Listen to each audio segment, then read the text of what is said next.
Well, all right then, guys. We're going to work on some more martial powers today. We're developing a hex crawl campaign to playtest the martial power system that we've been streaming here for the past year. We're ready to go into playtesting with some volunteers. So we're building a stack of pre-generated characters that are easy for folks that just to opt in, opt out, drop in, drop out, sort of bloody blah. So I'm going to test my signaling here real quick. Sounds like I'm coming through okay. I'm going to post across the internet that I am live currently, and then we're going to build an Orzhov Warlock Guild Pact character using the new martial powers conversion system that we have. And give me a second here to clear all my gates, and I'll be able to show off what all this stuff is. But just as a quick intro for folks who don't know, hey, my name is Phil Kearney. I create role-playing games, I illustrate them, and I publish them online. I've been focusing my attention on Dungeons & Dragons 5th edition for the past number of years here. The work that I produce, I publish on DMsGuild.com. There's links to all that stuff down below. As a DM, I run campaigns from level 1 to 20 in about 200 to 250 hours on average. And the things that I publish are either tools that organically evolved during the course of a campaign that we needed to run to make the campaign work the way we wanted, or it's something that I developed because I wanted to play a specific type of campaign, and I needed to have the tools available to be able to express it. 5e is a very malleable game engine that I like a lot for how loose it is. It's amazing for being able to build alternate subsystems or different resolution systems, and a lot of the mechanics that you see inside the books that I've published lean into those ideas. So just so you know, we are using the color mana spell point variant rules system as our foundation for color mana on these martial characters using the colors of Magic the Gathering. We're building an Orzhov Syndicate Guild Pact Warlock today, so that's going to be using the Pacts and Patrons of Ravnica. That's linked down below. You'll be able to look along with me. Actually, let's get into that. So, just off the cuff here, let's take a look. The martial power system playtest content is here. It's read-only because you can't have access to it if I'm going to be publishing it on the DM's Guild. But this is a raw, rough format that anyone can have access just to take a look at, but it is read-only. So if you try to edit it or request access to edit, I'll assume that you want to get notifications in the future when this develops. But this is the same playtest document that we use, that we look in every day here, so you can read along with me, and I'll give you a page count when we do. And let's see, what's the other thing we got going on here? Oh, hey, how you doing, Cash? Let's see. Other thing worth noting is Pacts and Patrons of Ravnica. This is a DM's Guild book that I've printed, that I've produced. Here is the full preview. It's a 33-page document, and like everything else that I do, you can read through the whole thing. When people buy my books, it's not because they want to get access to the information. It's because they want me to make more books, because they like what they're getting already. So be welcome to check this stuff out. This is a book that reimagines the 10 guilds of Ravnica as otherworldly patrons that a warlock can dedicate their soul to become a guild pact, a guild mage. So if you know what Ravnica is, it's got the 10 guilds. Each guild has a color combination. Orzhov, for instance. Let's click down to Orzhov. Orzhov is a white-black mana combination. It's the religion of Ravnica, and it's also the bank of Ravnica, so you can have your sins forgiven by giving them money. You can place yourself in the afterlife with a certain monthly investment during your life and surrendering of your fortune upon death. Orzhov's crazy. So we built another worldly patron with a extended spell list and class features that you gain. We're building a 3rd level character today, and we're going to mix this in with the tech that we have here. I'm going to get this out of the way. We're going to mix it in with the tech that we've developed in the martial power system here. The warlocks have special features that they can use with martial powers so that they can have all these martial power effects that we've been developing and streaming here for the past year. So we're going to peel this piece out here. This is our Orzhov Warlock Orzhov Guild Pact Warlock. The Guild Pact Warlock is the type of otherworldly patron that we use. So let's see. I have this here. And now we have our powers. I'm going to drop down. Yeah, so we're going to have powers here. And we have our warlock variants here, which will come first. And then here, I'm just arranging all my windows here real quick so we can actually get to work like for real. Let's go down to feats as powers, color power combinations, Ravnica, Orzhov, white and black. Native damage types are cold and acid at low levels, and then once we hit 5th level or higher, Orzhov Syndicate gets access to necrotic and radiant damage attacks. That's cool. We're using half casting progression. Okay, it looks like I have everything set up. I have the Orzhov Syndicate background here off of Guildmaster's Guide to Ravnica. I have the Warlock scaffolding here on D&D Beyond. We have the Orzhov Syndicate Guild Pact patron available, and we have an extra window to look up stuff. So that's our spread. Just to tie things off with the bow. If you think this stuff is cool, or all the other streams I do for artwork and stuff, like, subscribe, hit the bell icon to get notifications of stuff in the future. I've started doing votes on what type of a character we build for these things, so you can participate in that. If you want to join the Discord community, people that are paying members or patrons on my Patreon get double votes.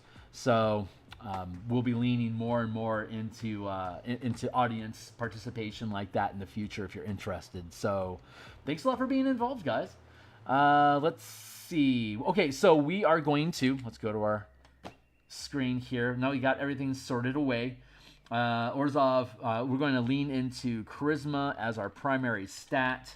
So we're going to switch this to 16 plus 3. The standard array that I use in my games are 16, 14, 12, 10, 8, 6.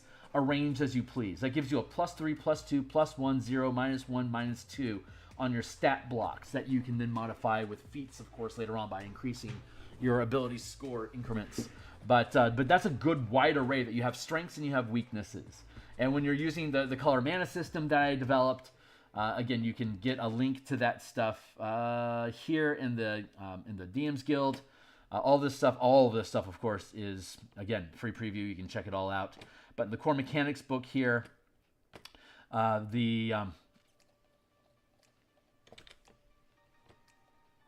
was I talking about? Stat lines. Oh, that's right. When we take a look at variant concentration rules, maintaining concentration is damage taken like you would expect it, which is going to be half of the damage that you're dealt. It becomes the DC on a Constitution saving throw. But we don't have any duration limits. Concentration can be maintained for however long you can maintain concentration. So you're either maintaining or you're not, and that's a matter of whether you can keep your mana tapped or not. So to increase the risk to counteract that reward is whenever you have to make a saving throw, you can potentially lose concentration as well. So if I ding you with a Ray of Frost, for instance, forcing you, I think it's a Constitution saving throw or get slowed. And let's say you're maintaining concentration on 3 mana worth of spell, which could be 3 first level spells or a single 3rd level spell or a first level and 2nd level spell together. That's a total of 3 mana that you have tapped, plus 10. That becomes your base concentration check. So any saving throw has to first be able to overcome the concentration DC, and then you worry about whether you succeeded the check or not. So on that Ray of Frost, if I ding a wizard with a Ray of Frost Constitution saving throw, he's maintaining 3 mana. But my saving throw DC is like, say, 11. And you roll a 12, you'll succeed against the Ray of Frost and take less damage and not get slowed. But because you didn't roll at least a 13, you're going to blow your mana stack and you're going to have to recast all those spells. This, by the way, is the most elegant solution that I've found to the problem, quote, quote, that people have with the flexibility of spell points. Spell points, like if you have a stack of 60 points And like haste, for instance, is a 3rd level concentration spell, right?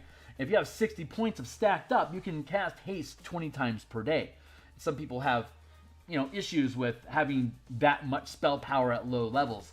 One of the nice off balances of that is making concentration very unstable, so that you're always at risk. A simple trap could fuck up your 8th level spell that you're maintaining concentration on as a 15th level character, and you just casually get dinged. Then you blow your stack and you have to spend more mana to build that spell back up. That's a great way to be able to counteract the flexibility of mana by being cruel and unusual in how easy it is to take it away from people. Which is why locking your mana as a martial power character is so useful, because you could forego having to maintain concentration, but it forces you to reduce the amount of spells it reduces your spell power. If you just maintain concentration and risk it being taken from you, if you have a max of 3rd rank, you could be maintaining a haste-like effect for 3 mana, but you would still be able to throw 3 mana at a time at any other thing that you're doing. If you decided to lock all 3 of your channels so that haste was permanent on your character until you took a long rest, then all you can do are cantrip-like effects. But there's also different ways for us to cheat your mana down to 0 cost. So like a 5th level character can channel a 2nd rank maneuver that would normally cost 2 mana, but if you forego 2 attacks during your turn, each attack is worth a free point of mana, of like this momentum that you kind of build in generating mana for your character through action. You cash out your attacks to instead get free points of mana that you can spend as a bonus action, so you can have infinite mana if you're sacrificing your options during combat. So it's a really fun action reward system going on that, if it's too complicated, you can opt out of completely, because instead of learning mana powers like exploits, maneuvers, reactions, strikes, and sustained effects, you could instead just choose to learn a shitload of feats. So if you're playing a fighter and you don't want to mess around with a mana pool, all you want to do is just be a strong base, like a basic bitch fighter, then you get a total of 16 powers over the course of your character's career. You could save all of your ASIs that you get at 4th, 6th, 8th, etc. level as a fighter. You can actually use those to increase your stats and use all these powers that you gain over levels to instead just learn a shitload of feats. So you have everything you could possibly want, and you could also use feats to learn combat masteries. Combat masteries are like the idea that of weapon masteries that was presented in the Unearthed Arcana testing that's going on with Wizards of the Coast right now. But if you learn it as a technique, then you can use that. You can use those things on any weapon you're proficient with. You can't use strikes at the same time as you use a combat mastery. It's like casting a cantrip.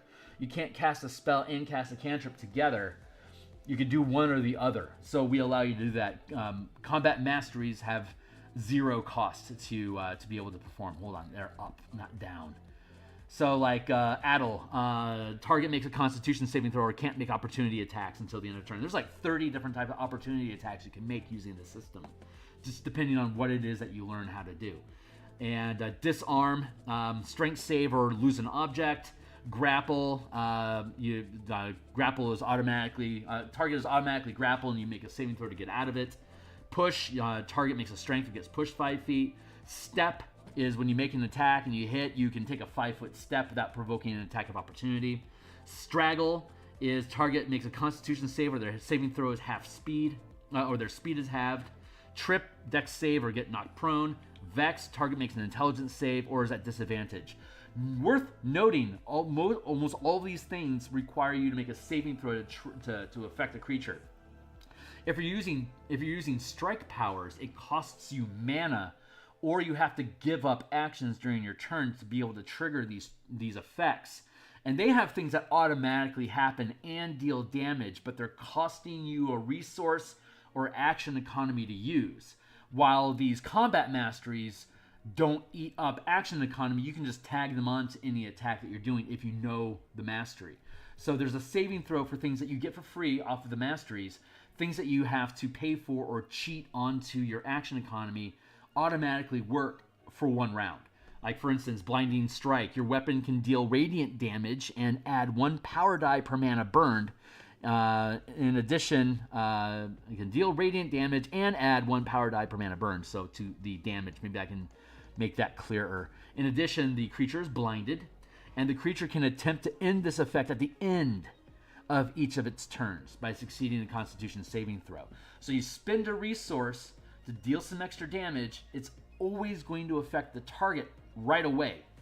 But then by the end of their turn, they have the opportunity to try to end the effect by overcoming it, which is a great solution, by the way, to legendary resistances. People complain about legendary resistances being no fun, but if you were to recalibrate things so that saving throws happened at the end of their turn, then you'd always be able to befuddle somebody or banish them for at least a moment, like flickering them, like in Magic the Gathering. You take them temporarily out of the battle, but they might be able to overcome that effect immediately and come back in.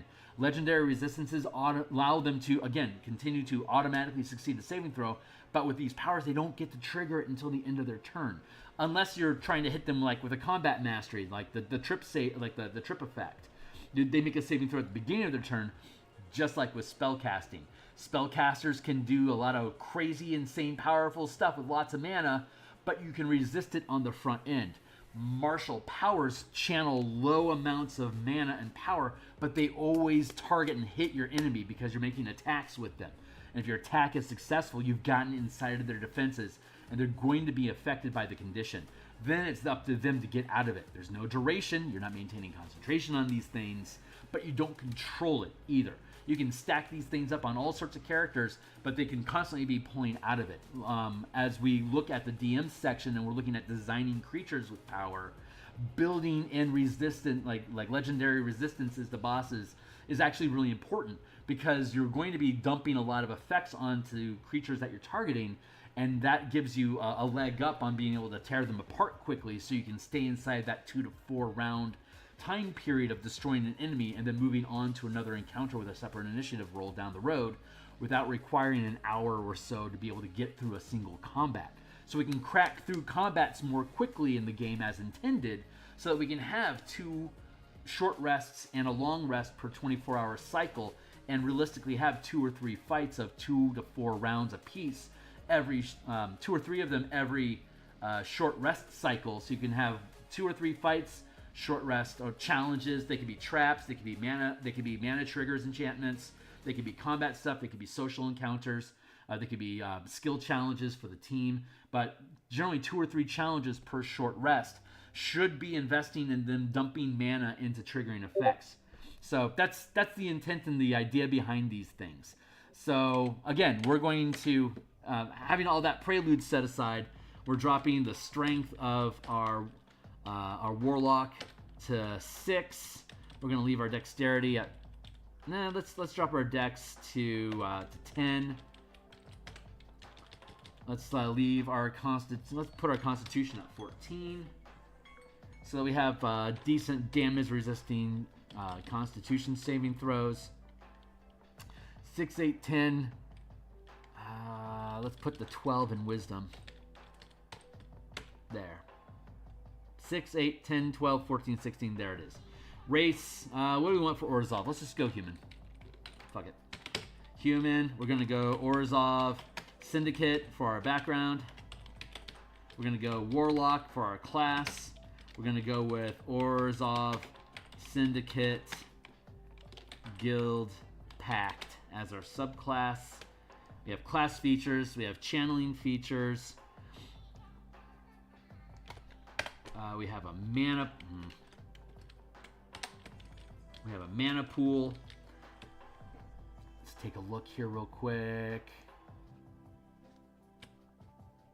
at spell point warlocks. Here. Here.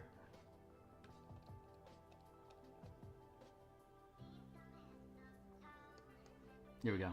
3rd level warlock has, let's see, 4 known spells.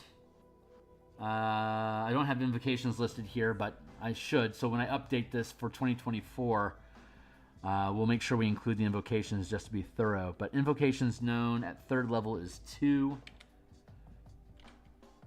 Class features, channeled features, archetype features, spells.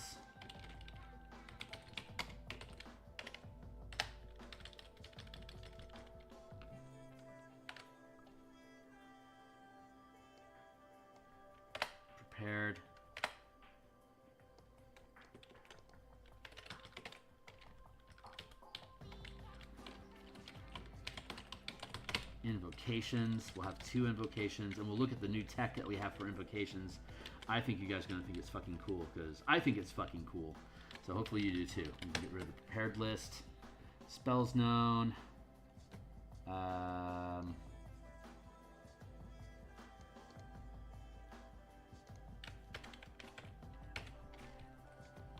Let's go with Warlock has 4 spells.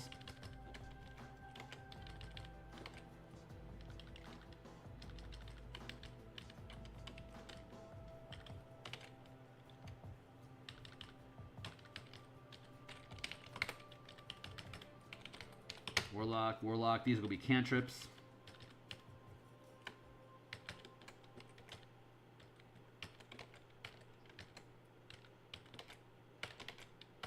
And these will be spells.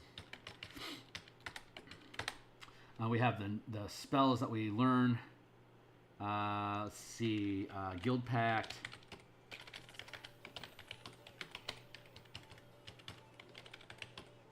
We're gonna get a shitload of spells.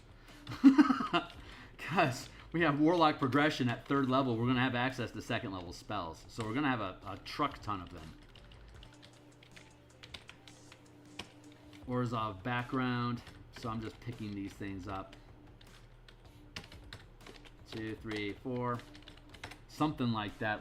Jesus Christ, we're going to have a lot of stuff coming our way. That's awesome. And of course, we're working off of a short rest, so we gain... Using the Pacts and Patrons document here, we have 2nd level spells, which cost 2 mana apiece. See the table over here is 1st level spells, 2 mana. We can crank all the way up to a 10th level spell slot, but the only spell in the game that's 10th level is Wish. Wish is no longer a 9th level spell. It is instead a 10th level spell. So you can cast any 9th level spell or lower that takes an action to cast as a Wish. We also have the option for Warlocks to say... as an epic wish at 20th level as like a class boon, you can decide how much mana you want to permanently lose to permanently affect the world with your world altering wish. It's an open conversation, and I allow this for all full casters that can gain access to 9th level spells or be able to tap up to 10 mana at 19th level. At 19th level, they can get access to Wish as a learned spell. And then at 20th level, if they have Wish, they can then invoke an Epic Wish, which is like the open-ended, off-the-books wish that they talk about in the player's handbook. These are meant to be campaign enders at level 20. You say, this is the thing I want to do to the world, or this region, or this person, or my lineage, or whatever it is you've got going on in the campaign. You can say, I want to make this wish stick. So, like as a warlock, I've got 20 temporary. I've got 20 pack mana, which I regain on a short rest, and then I've got Arcanum points for the Mystic Arcanum that I can learn from level 1, 2, 3, 4. 6, 7, 8, 9, and 6, 7, 8, 9th level spell, and then I get Wish for automatically at 19th level. But I get up to 40 mana at 20th level. I could say I want to sacrifice all of my Mystic Arcanum, and I'm willing to give up all 20 of my packs, so I lose access to all magic except for cantrips. And this is what I want in exchange for that. And this is basically a way to end your campaign, so that your characters can generate a happy ending or whatever kind of ending it is that they want after they've completed all the quests and the campaign is ready. The DM's ready to close off the campaign. This is a good way for you to have like that epilogue moment. If you've seen Full Metal Alchemist Brotherhood, spoiler alert, and a pretty fucking massive one in 3, 2, 1. God, I love Full Metal Alchemist. The whole movie, the whole series, the whole book series, the manga, the TV show, the movies, whatever.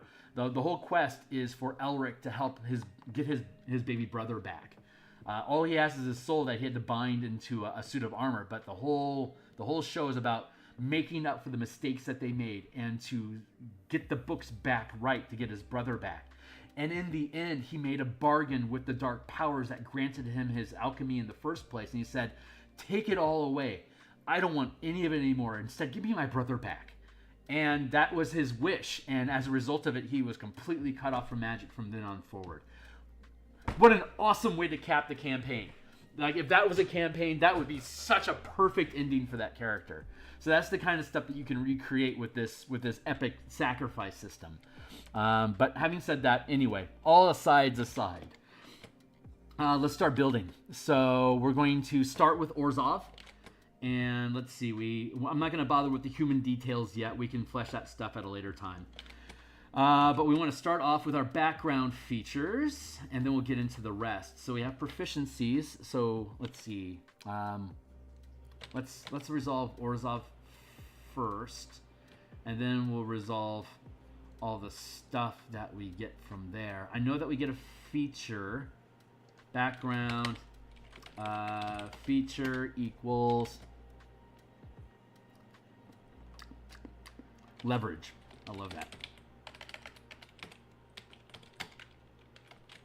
Gain a favor from a lower rank guild's Orzhov Guildmage.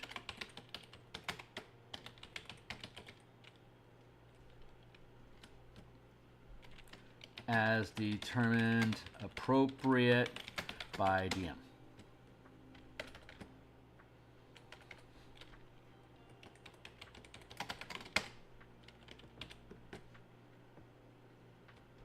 Let's see.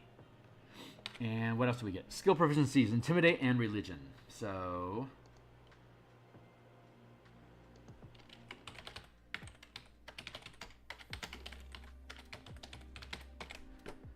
intimidate, religion, languages, 2 of our choice. So let's go with common and draconic. Why not? How about celestial instead?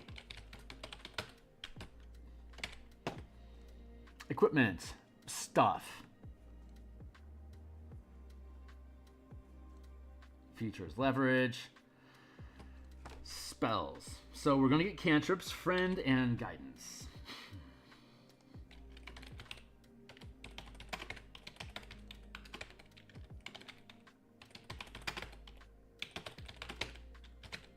What else do we get? A shitload of stuff. Command, illusory script.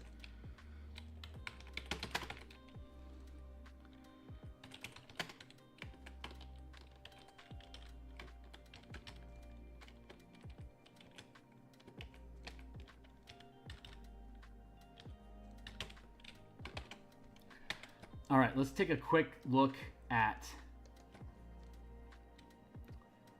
spell colors. Again, we're going to update in 2024, once the new player's handbook comes out, we're going to update all of these books to be current with whatever the new tech is for 5.5 or whatever. But for now, these things stick, and these will always be available from 5e as backup versions for you guys to take a look at when these things update. But like if we were to look at, so here's your tenets for the aspects of color magic. White, blue, black, red, green are the 4 aspects of magic. And here's what each one generally represents. Orzhov is white and black magic. So Orzhov is all about divination, healing, light, protection, restraint, as well as control, entropy, fear, soul, and darkness. What a great mix. Damage types that are native to Orzhov are white and black, which includes on white side, cold, force, psychic, and radiant damage. On black's side, it's acid, necrotic, poison, and psychic damage. So those are the things to look at. And of course, bludgeoning, piercing, and slashing damage don't have any specific color devotion. Meanwhile, also, the color of the spell is going to have, is based on the damage types and these general themes. So let's look at command. Command is a black for control and red for emotional energy, but we only have black mana.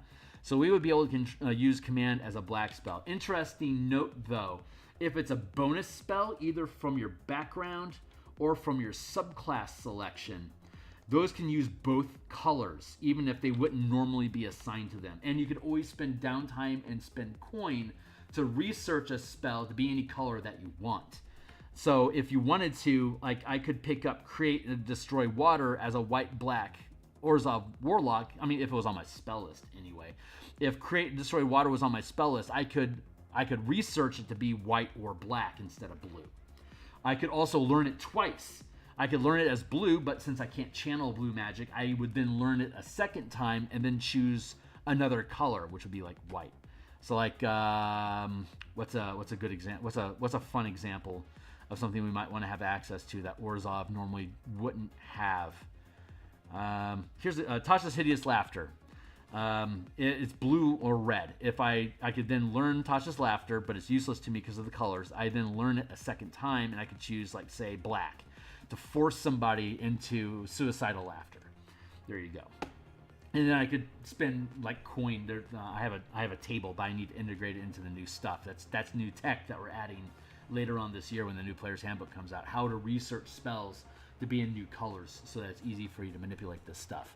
But it's a way to kind of slow the roll of, like, a cleric can prepare any spell on their list, right? But if they're bound to 2 colors of mana and they want to learn, like, if they're white-black, they want to learn a bunch of red and green stuff, they can, but they're either going to have to spend time and coin to learn it, or they're going to have to reduce the amount of spells that they can have prepared today so they're more concise and have more intention and purpose with the spells that they prepare that day.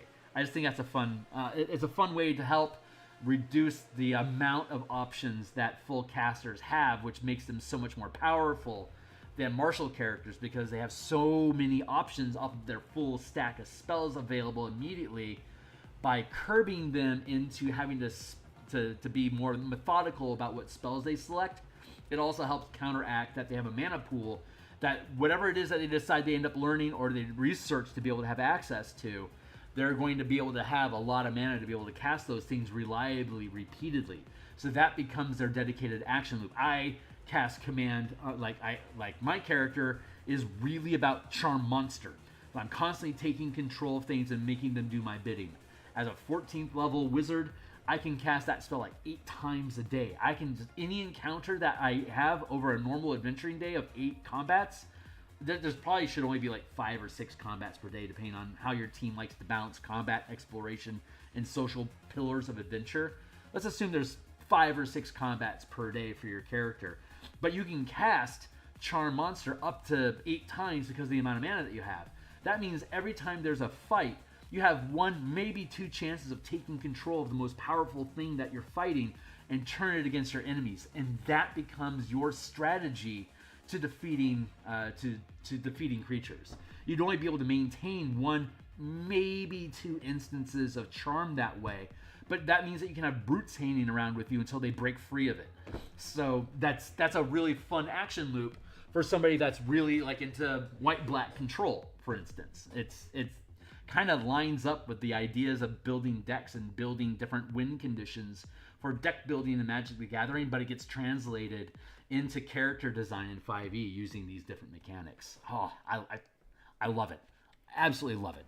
So all of these spells that we're selecting will automatically, if they're not, cantrips don't require mana, but they have a flavor, but the flavor doesn't really matter as much thematically because it doesn't actually cost a resource. But all the spells that we'll be selecting through our guild pact will automatically be white and black. And then once we actually get to the warlock spells that we learn, we'll have to be a little bit more methodic about what we have. But we're going to have such a stack built up here that we're going to have a really robust character. So, where are we at?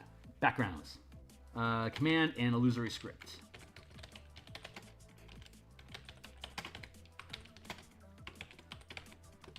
Pretty sure that's a ritual.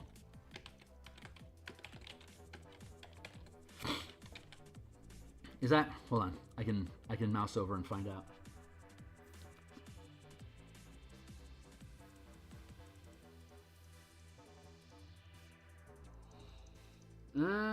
Damage effect, component, chill, touch, duration, 10 minutes casting. It doesn't say it's a ritual. I guess it's not. Alright. Great for fucking around with contracts and stuff, though. Spell 1B. What else we get? Second level, Enthrall, Brain of Enfeeblement. Let's use English. Enthrall, spell 2 WB. So it's a second level spell. Okay, so if it's a first level spell, it would cost either 1 point of white or 1 point of black. Take your pick. A second level spell requires 2 mana, but only 1 point needs to be white or black. In this instance, Enthrall happens to be both white and black, so it doesn't matter what mana you use. But you're going to have to break your mana pool up between white and black. It could be all black or all white or any mix in between.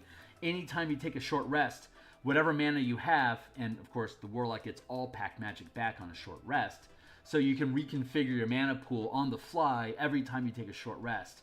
and or when you take a long rest. There you go.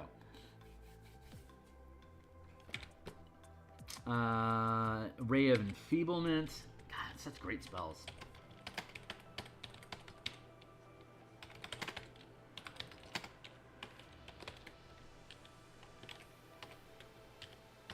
God, they get so many spells.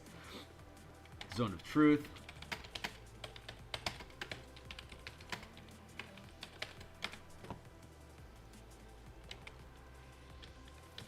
There we go. Now, Magic Manifest is bloody blah, blah, blah, blah. Okay, fine. We're done with that. And then we've got the Warlock table itself. We have our invocations. So let's go to our class feed. Oh, well, that's right. We need to feed in all this stuff. Hit dice, sure. Armor, light armor.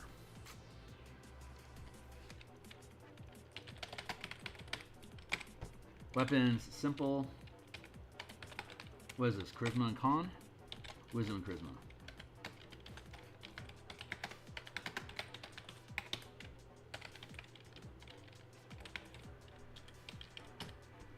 There's our proficiency stack. Let's look at our class features.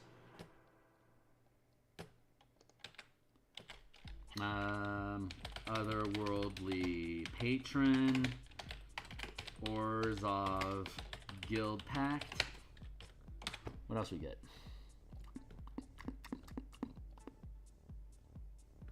Pact Magic.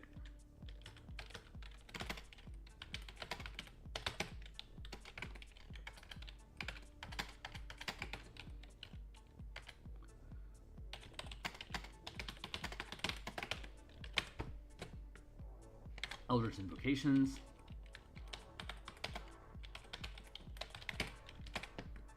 And Pact Moon.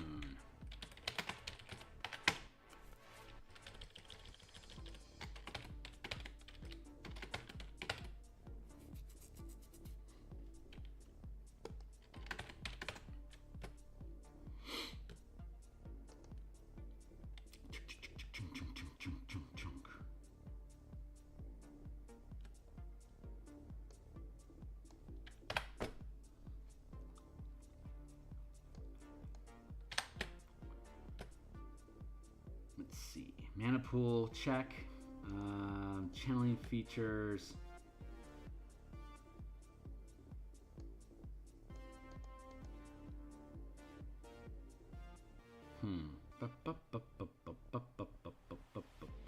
What?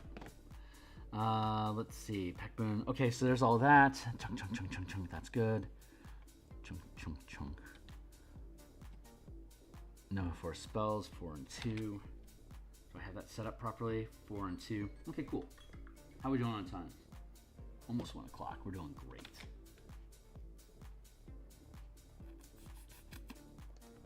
Let's check out our packs and patrons. See what bonus spells we get over here.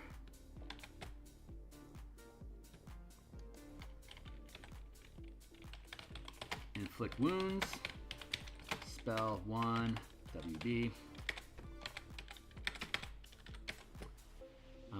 Ray of Sickness.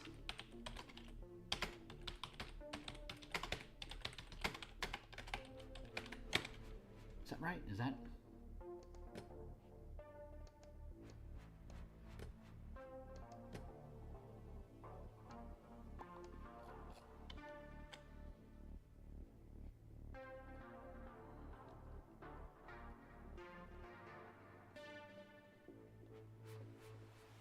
Ray of Sickness, there it is.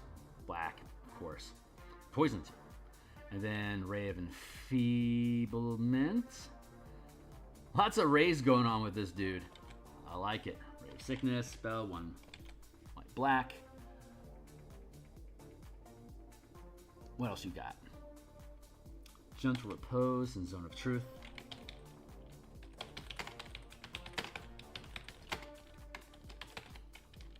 And then I know it's redundant with the background, but so be it.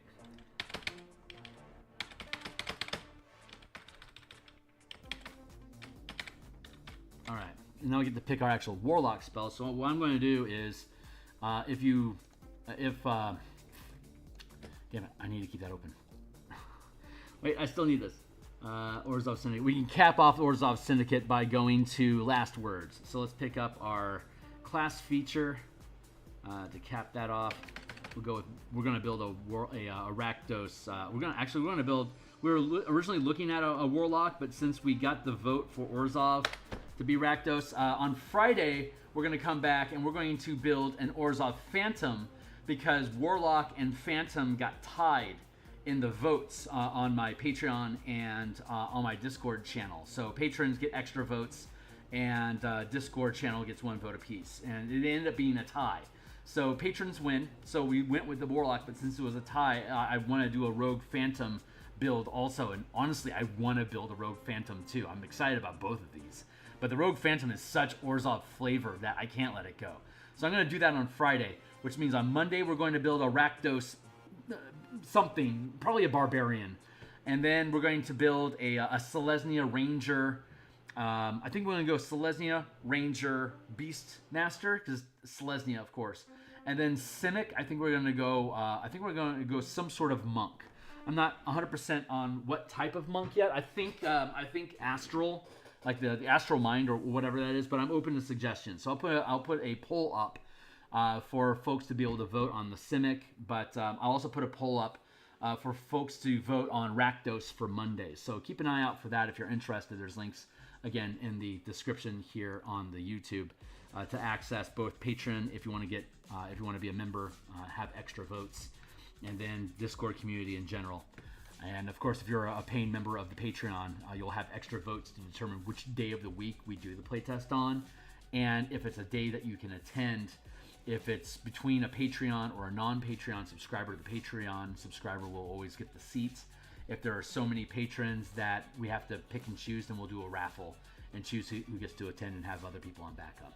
So just trying to keep it fair, and letting people pay to win is perfectly fair when it's volunteer work. So anyway, let's go back to the Warlock. We already have our, picking our spells next, and then we're going to work on our invocations. The invocations will determine what kind of powers we can have. So we're going to start with spells, and we'll work in from there.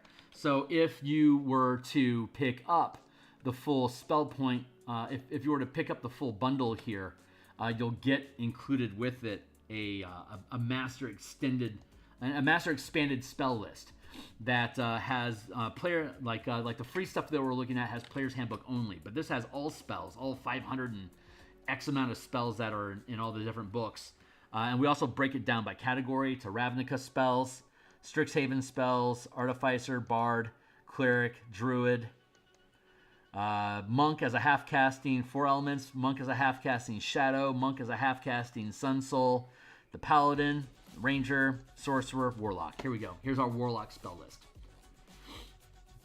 So obviously we want to take Eldritch Blast. Duh. So let's take Eldritch Blast.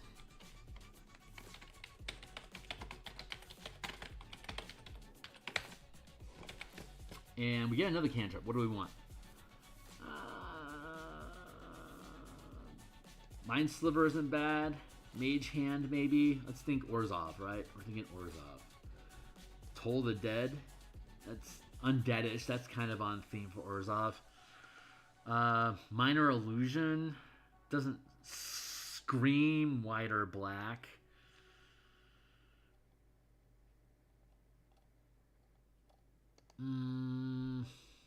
What do we think, huh?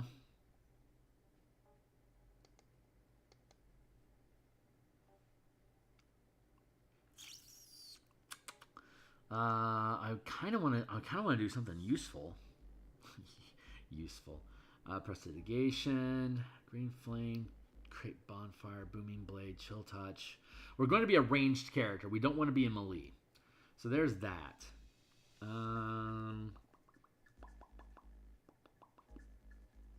Let's just go Toll the Dead.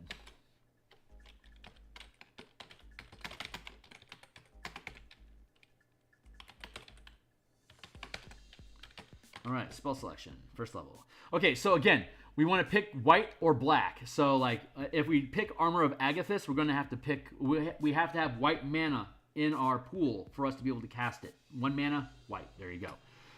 If I want Armors of Hadar, I'd have to have at least a point of black available to cast it. Cause Fear, point of black. But I could have up to second level spells. So, and those cost 2 mana. I only have 3 per short rest right now. So, if I'm going to take a second level spell, I probably want to go with something that has concentration, so that I can sustain the effect and get more value out of it over time, right? But it has to be white or black, otherwise I have to learn it twice and reduce the amount of spells that I have available to me. So, Hold Person is super fucking useful. Suggestion is really useful too.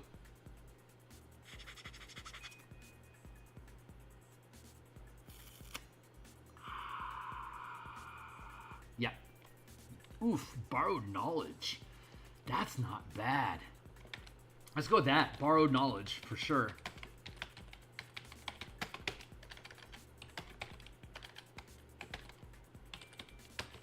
Spell 2 white. And suggestion. Spell 2 black.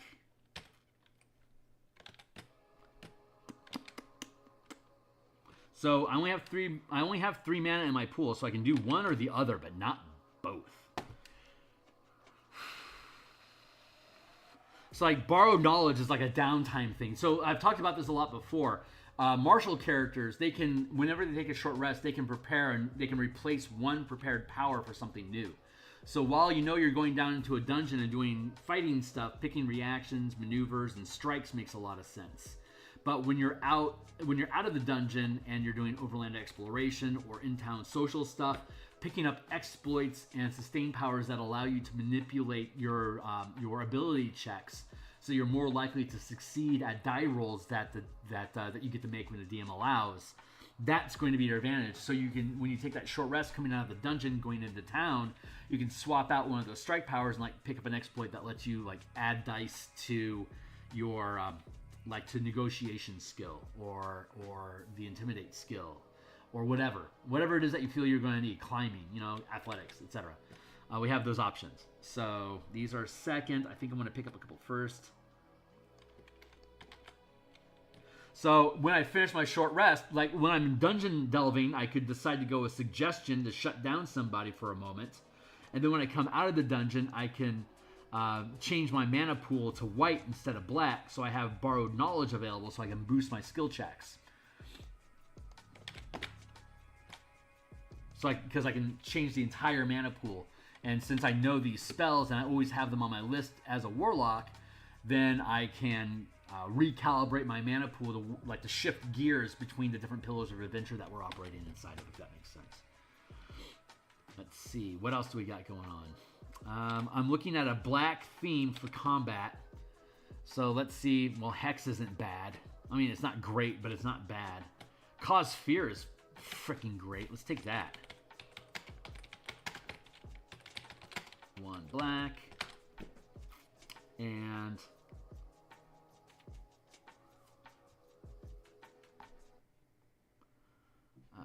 Expeditious Retreat. I'd have to double learn it. I don't have the capacity. Unseen Servant, no access. Protection from Good and Evil is so-so.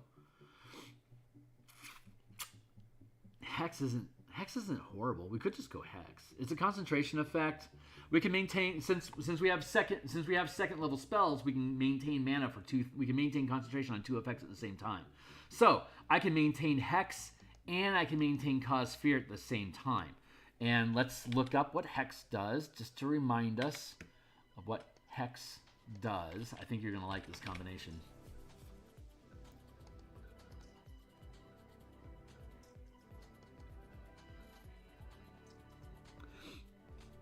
Okay, you place a curse on a creature that you can see within range. Until the spell ends, you deal an extra d6 necrotic damage to that creature whenever you hit it with an attack. Also, choose one ability when you cast the spell. The target is disadvantaged on ability checks made with its chosen ability. Oh, it's only ability checks. Fuck you. That's not nearly as cool. The extra damage is okay. Yeah, that's not bad. So we'll take Hex because of the extra damage. We're already dealing a d6 extra when we do strikes anyway. So Hex is basically a free strike. and it's a concentration effect, so we'll sustain that. And then cause fear is you target somebody, they run away. I'm scared. There you go. So black, black, black, black, black. And hex.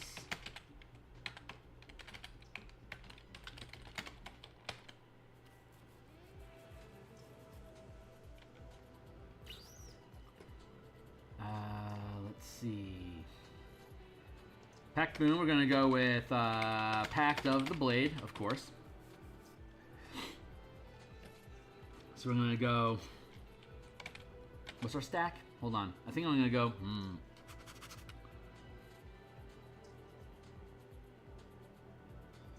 Inflict wounds, that's so great. I think by default we're just going to go all black into our mana pool because we don't need white unless we're out of combat. And most of the stuff is doubled down as white or black. It's such an efficient pile right now. As we continue gaining levels, our mana pool will become less efficient, but we'll have more mana to be able to devote to the different colors as we need. And we'll have more money and downtime that we can spend to pick up spells. Like for instance, this the background, the leverage, that could be used to take a spell that you know and have somebody give you a version of the spell that uses white or black when it normally wouldn't. Like that's a really good use of the background feature. I want to learn a spell. This level, I can use my leverage feature to learn that spell. It would normally be green. I'm going to choose to learn it black. I could use my leverage that way. Like that's a really good use of leverage. So we'll be able to cheat mana pretty well doing that. You know what? Honestly, considering that, using leverage, let's double check real quick to see if there's something else that we don't think is better. Honestly, I think what we chose is already pretty damn good, but second level is second level. So if there's something we could pick up that's cool. Ooh, Flock of Familiars. That is tempting. A lot of this stuff looks really good. I think we're third level right now. We're gonna rebuild these things out to 4th, 5th, 6th, 7th, 8th, and eventually 9th level as well as we proceed through our stack and the playtesting. I think there's a lot of these things that we can pick up and have fun with using our leverage to gain free knowledge of spells. So, God, my 9th level. God, that's gonna be sick. This is gonna be sick. Wow. Yeah, I am really looking forward to this guy being higher level. Warlocks are so fucking cool. Okay, so we have our Pact of the Blade. And let's see. Okay, so we are now at the point. We have our spells selected. We have our last words. We got to pick up our archetype feature. Last words. This is great. Okay, so starting at first level, you can cast the Speak with Dead spell at will on any creature that has died in the last 10 minutes without expending a spell slot. There you go. Starting at 5th level, you know the Speak with Dead spell, and it doesn't count against the number of Warlock spells you know.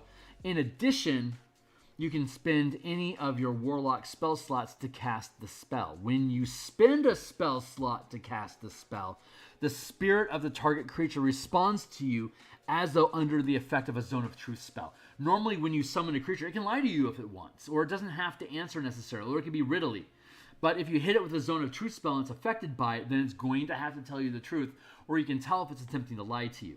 So this will if you spend a spell slot to cast Speak with Dead, you'll always know if you're being lied to, or it'll be compelled to tell you the truth. And starting from go, you can cast Speak with Dead. There you go. So there you go. It's normally a 3rd level spell slot. We get it at 1st level, but it has to be for something that's died in the last 10 minutes only. So great way to ask questions, to shoot first and ask questions later. It's a great way to do that. If you don't care about, stacking up corpses. Cast Speak with Dead.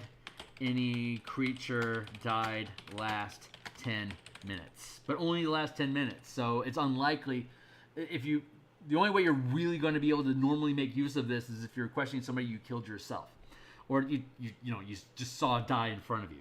So, but again, that can be a legitimate tactic. And then we won't have access to this till later, but Grim Hunting, starting at 6th level, you gain the ability to use the spirits of the dead to attack the minds and bodies of your foes. As a bonus action, you can use one of the following magical effects. You can use this feature a total number of times equal to your charisma modifier, minimum of 1, and only one effect can be active at a time. You regain all expended uses when you finish a long rest. Here's your stat. Chilling Haunt. Creature 30 feet of you can see, causes a ghostly visage to appear and attempt to infiltrate the creature's body. The creature can repeat its saving throw on success. Visage disappears to attempt to infiltrate the body. For the next minute, the target must make a wisdom saving throw against your warlock save DC at the start of its turn, or have its speed reduced to 0 until the end of its turn.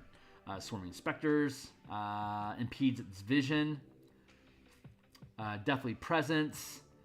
Must make an intelligence saving throw. It must roll DC, subtract the number known from their saving throws. And then Nightmare of the End is once complete to keep concentration. You spend 1 minute in deep concentration as though concentrating on a spell. Once complete, you send ghostly specters to torment the dreams of a creature known to you on the same plane of existence. When the creature takes a long rest, it must make a wisdom saving throw or gain no benefits from its long rest. Fun times. Fun times. So, we won't have access to that until 6th level, though. So, let's set these things aside.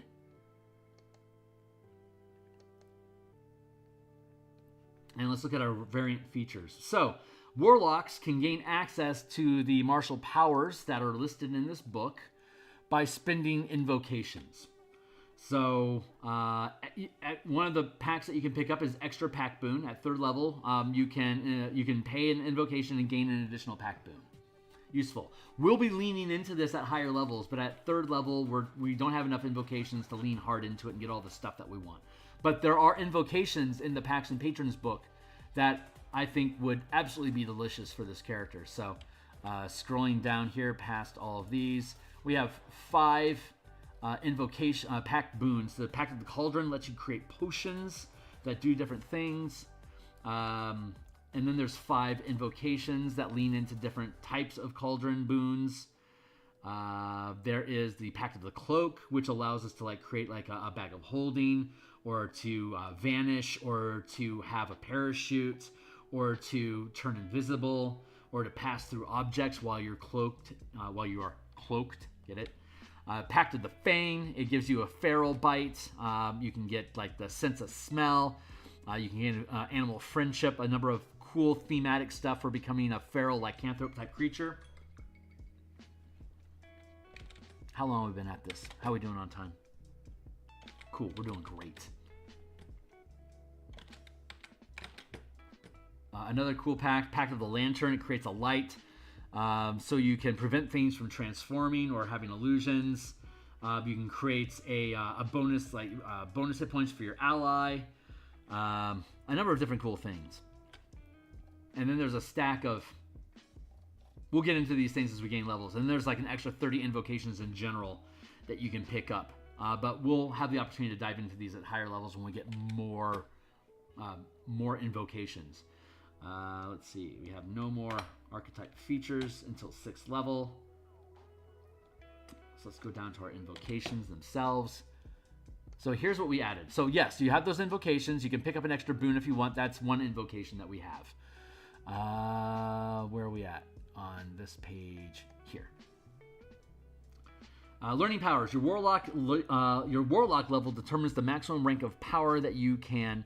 The maximum rank of power you can learn as an invocation, as listed on the chart below. Level 3. When you gain invocations, you can channel up to 1st rank powers, and your power die becomes a d6.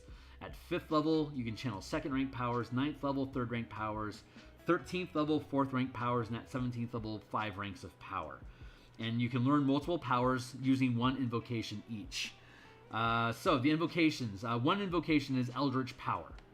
You have to have the invocation class feature, which we have at 3rd level. You can learn 1 exploit, reaction, or sustained maneuver up to the max rank of power you can channel as a warlock. You can take this invocation more than once, learning an additional power from the 3 listed disciplines. There's 5 disciplines: exploits, maneuvers, reactions, strikes, and sustained powers. And sustained powers. Then there's Eldritch Strike, which replaces the Pact of the Blade. So we'll go up here to Pact of Eldritch Strike.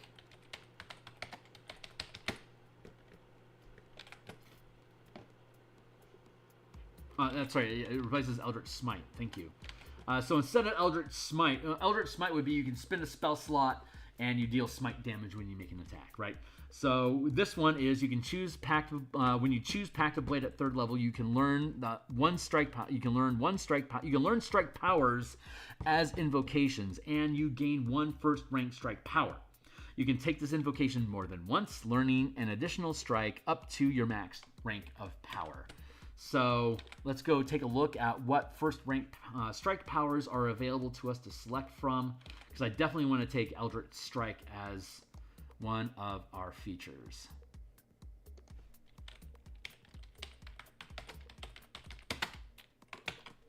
And then I think I already know what I want to take.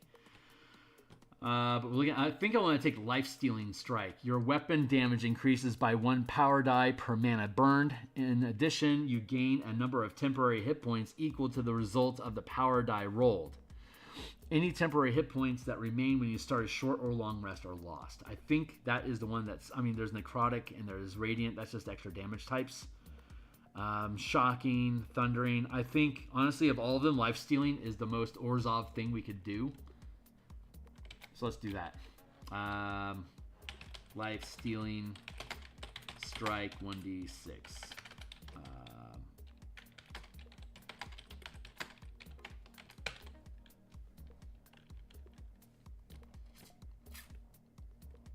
Power die, channeling features.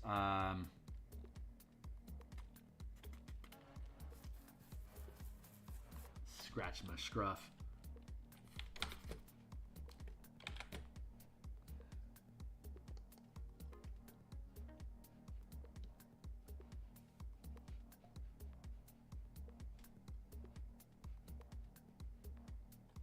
Blasting Strikes. Okay, so Blasting Strikes is cool. It requires Pact of the Blade. It requires the Eldritch Blasting cantrip, the Eldritch Blast cantrip, and you have to know 1 or more strike powers. When you hit with a ranged spell attack against a target within 60 feet using Eldritch Blast, you can spend additional mana to channel a strike power. And then when we gain higher level, so I could hit you with an Eldritch Blast, I could spend a point of mana, I can then deal the life-stealing strike that I learned. But I only get 2 invocations at this level. One I had to spend on Eldritch Strike itself to get life-steal in the first place. I can currently use that with melee attacks, but I don't want to be in melee. So I'm thinking I actually don't want this yet. Now that I'm thinking it through, yeah, I don't think I actually want that. Instead, so that means I need to have both Eldritch Strike and Blasting Strikes to be able to use Martial Strikes with my Eldritch Blasts. So I won't have access to that until, what, 4th level, I think? Is that how that reads? Yeah, invocations. Nope, I won't have another invocation until 5th level. So at 5th level, that's when Eldritch Blast actually makes sense, because I can sacrifice 1 of my blasts to reduce the mana cost of a strike power by 1 to 0. So I'd be able to have infinite life-stealing strikes on my Eldritch Blast. If I hit with my first and sacrifice my second, I can do a life-stealing Eldritch Blast with that and be able to spam it as much as I want. But what I want to do is have infinite mana right now. So let's cheat our way into infinite mana by looking at the empowered maneuvers. You learn Pact of the Blade, which we have, prerequisite 3rd level, which we're at, so empowered maneuvers.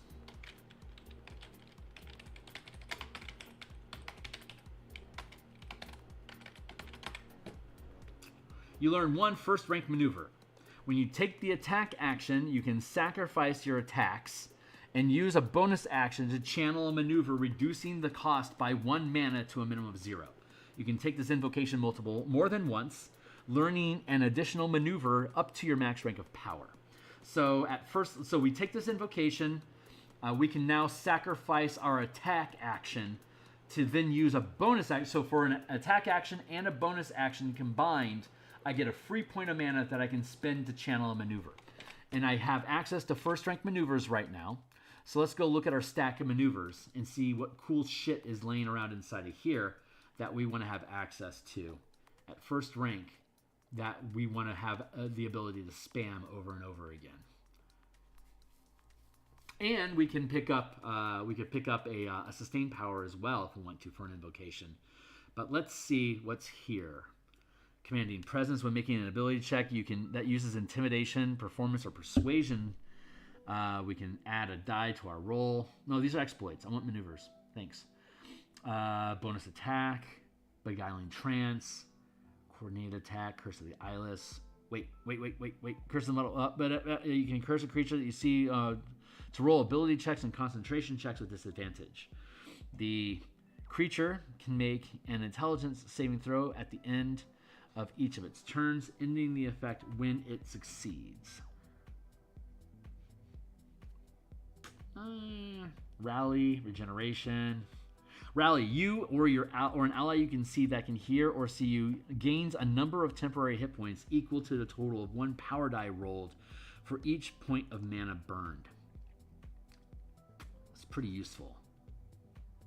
Swift resuscitation. You can stabilize it. Well, I've got spare the dying, so I don't need that.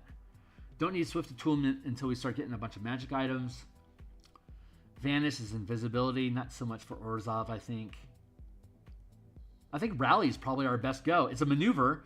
You get D6, so I can spend an action and a bonus action to target an ally within 60 feet. The range on maneuvers is generally 60 feet unless specified otherwise. 30 feet unless specified otherwise. So an ally that I can see that can hear or see me within 30 feet gains D6 temporary hit points anytime I take an action. That's not huge, but it's at 3rd level, it might be enough to keep a character from being killed if necessary. And it's just going to scale up at higher levels to more and more dice.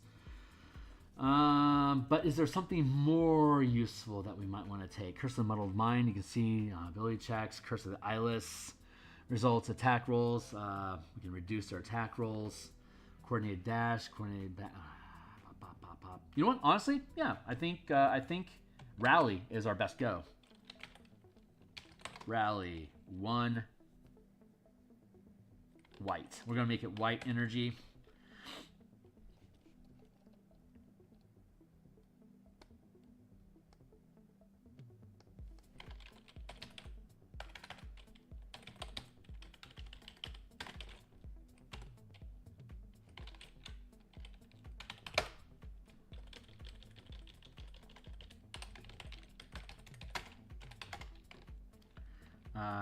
Strikes and exploits. We'll go with maneuvers, reactions. And we can change these every time we gain a level. But for now, we know that when we're in combat, we want to have all of our mana pushed into black because that maneuver is free if we're willing to sacrifice an action. So we can afford to give that up because we want to keep all of our mana black because all the spells that we have for combat are black. And we've now aligned our mana to do that as well. Let's see if there's a sustained power we want to pick up as an invocation. And if there isn't, we're going to go fishing for an invocation in the Pacts and Patrons. And if there's an invocation down there that we think is juicy, we'll take it. But what are we getting here? Crouching Stance, Dire Impact, Elemental Resistance, Fast, Inspired Skill. When sustaining this power, you gain proficiency in a skill or tool. That would work well with you can channel this power more than once simultaneously, choosing a different skill or tool with each channeling. Omnilinguist, Power Armor, Ranged Skirmisher, Saving Grace. When sustaining this power, you have advantage on a saving throw. Swift Assessment. Trap Springer. Auto Attunement. Not a second rank, I can't get those yet.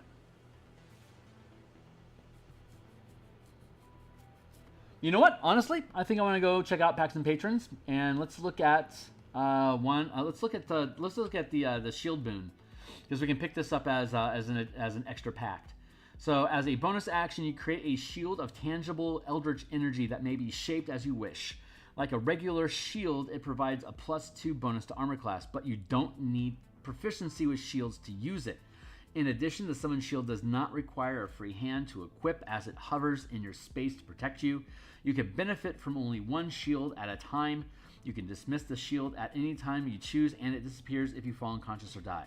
It can also be dispelled via Dispel Magic spell targeting the shield. And then we have boosts that we can use with new invocations in the future if we were to so choose, but we don't have the budget for it.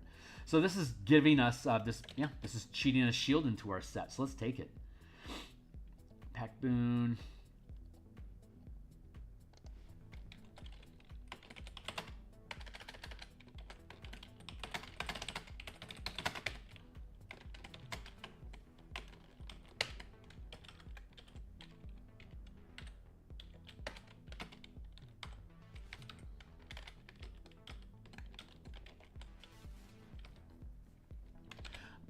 Before we hard commit to that, let's take a look at some of the other invocations that are hiding around inside of here.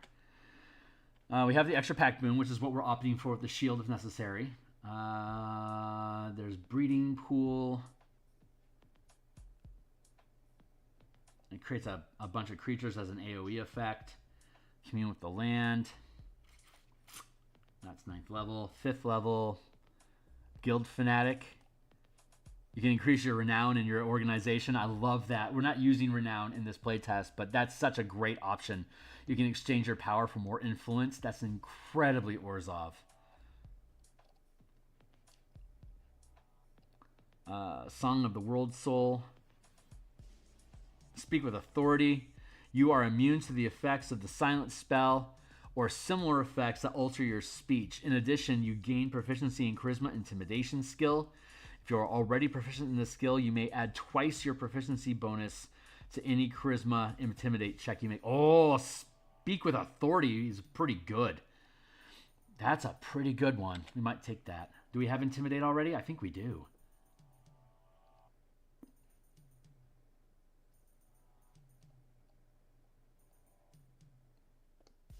Bam. Let's take it. All right, that's what we're going to do. We're going to take Speak with Authority. That's sick.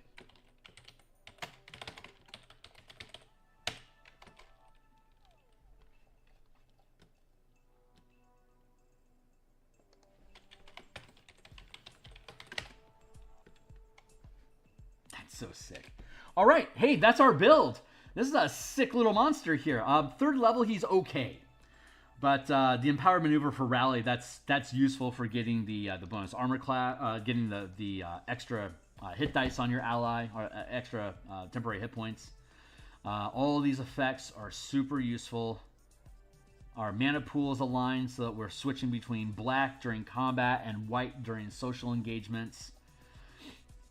And by the time we get to 5th level, we'll have the extra invocation. We can swap out our invocations so that we can pick up the Eldritch Blast and the Lifesteal for our invocations. So we can start doing strikes for free with Eldritch Blast if we choose, and we'll have 5 mana to do it with. So we'll start stacking up some good power. Phew, man, that's kind of exciting, dude. I am stoked about this. This is a good build.